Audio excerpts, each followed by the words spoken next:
আজকে সমাজের অবস্থাটা এই, আপনার গ্রামের যে আলেমগুলো আছে তাদের কোনো গুরুত্ব আছে?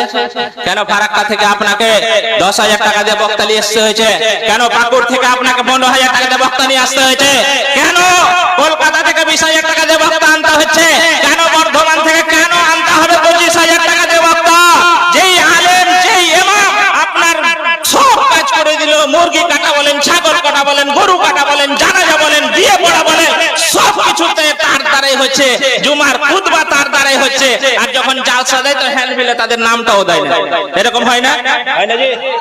হয় না? কেন হবে বলেন? কেন? আপনি বললে যদি আমাকে বাড়ি করে বলতে যান যে অমুক লোকটা মাঠ পাড়ে মারা গেছে, আমি জানাজা আসবো না। আসবো?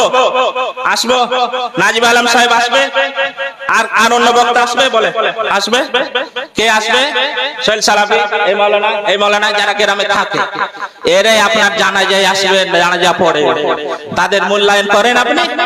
ইস্তাহারে নাম দিলে কিছু লোকের খোঁচা দায়ের, ওর নাম দেওয়া দরকার কি? হ্যাঁ বাবজি, মেন তো হচ্ছে ও। আমরা তো এসছি 2 ঘন্টা পর চলে যাবো, হাওয়া 2টা টাকা দিবে এ আল্লাহ, আর ডাকলেও আমাকে পাবেন। কথা সত্য না মিথ্যা একবারে সত্যি করে বলেন। তার সমাজ কিসে আপনি শুধরাবেন? সমাজ এরকম মেলা দিয়ে দিয়েছেন যেমন যে সমাজ শুধরে যাবে।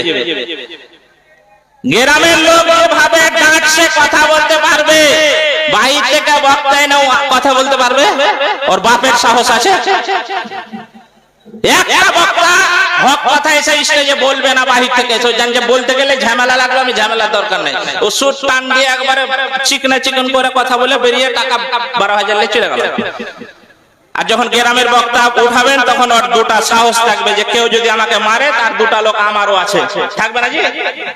তো তাকে তো গন্তিতে আপনি ধরেন না, আর ওকে দিয়ে জানা যাবে যে বলি সাহেব জানা যা